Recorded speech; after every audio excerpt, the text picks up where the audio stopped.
Hello, church, and welcome to another daily devotion as we stay together while we're distanced from one another online. This week we're talking about selfishness as a virtue, or love of self. And again, aren't we supposed to not do that? Aren't we supposed to think of others first? Well, when Jesus says, deny yourself in Luke's gospel and take up your cross daily and follow me, in order for that to be true, we have to have a very defined understanding of ourself. We have to know who we are and what our tendencies are, because if I don't know who I am and love who I am, then when push comes to shove and things about the gospel cause me to get out on a limb out of my comfort zone and do things I'm not very comfortable doing, like for example, never in a million years did I want to preach a sermon or be a leader in a church. Those things sounded very uncomfortable to me, and things that I didn't see there was any chance in Hades, a snowball's chance, that I would be doing those kind of things, taking what I consider to be those kinds of risks in a public way with others and being vulnerable with others. But unless you know yourself, you're going to talk yourself out of it every time. Eugene O'Neill is one of the greatest American playwrights that has ever lived. He's received more awards than most of them combined. But Eugene O'Neill lived in a very broken home. His father was an aspiring actor and became an actor, but he was pursuing that dream, pursuing it always on the road, taking parts. And meanwhile, at home, his younger brother dies. His mom blames him for his brother's death. Says, I never really wanted you as a child. She's an addict of drugs, and her drugs begin to destroy her life. And so Eugene O'Neill hates his father, prays that God will help his mother and help her to love him. And through his whole writing, his journals, and then later his plays, he says, it's a tragedy that I was born a man. He wonders in his own journals, do I have a part to play in my own life? He was frequently suicidal. He abandoned his second wife and child. He didn't know how to live into the life he had. But he always, interestingly enough, put it in the plays. He could find nowhere that he could belong. You know, he's a vagrant. He was a bum for a lot of his life, lived off of the charity of other people, lived out of a bottle. And he in his plays, he wrote plays about belonging, about being part of a family, about what he wished life could be.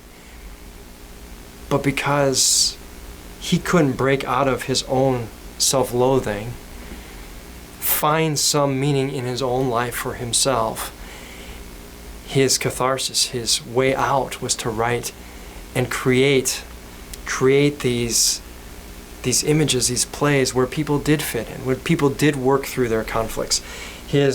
One of his greatest masterpieces, Long Day's Journey into the Night, was about his own family and his own haunts and scars in his life. And as I think about Eugene O'Neill, I think about a person who struggled to not only he defined himself, but he couldn't get beyond himself. And he couldn't, deny those parts, not deny them that they didn't happen, but he couldn't overcome them.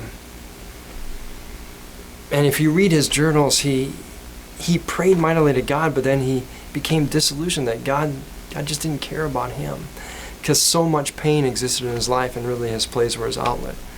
And I think about that, and I think about some of us really struggle mightily or in a place of despair.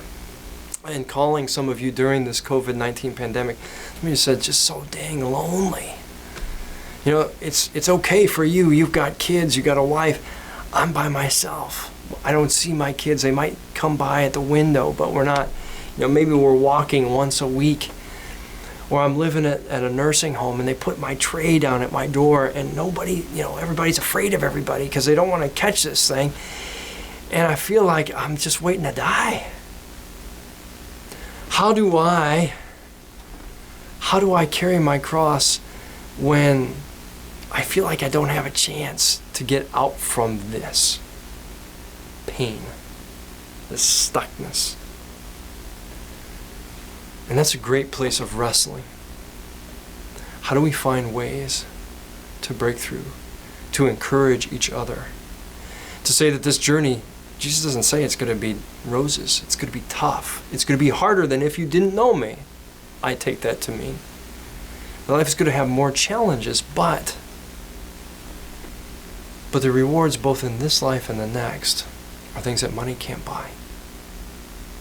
Are an ultimate peace of knowing I'm doing what I was created to do, and nobody can take that away from me no matter what.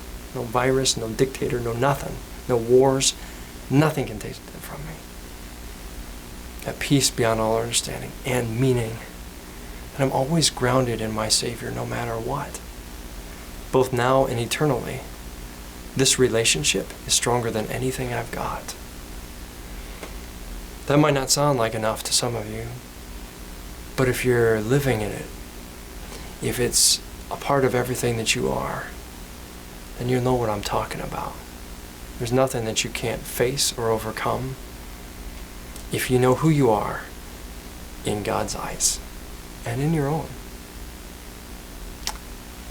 To carry our cross, we got to know if we're willing, and we got to be able to tell ourselves all the stuff, all the junk, all the excuses and rationalizations that we are going to pull with ourselves to get ourselves out of any kind of cost of discipleship, because that's our human nature.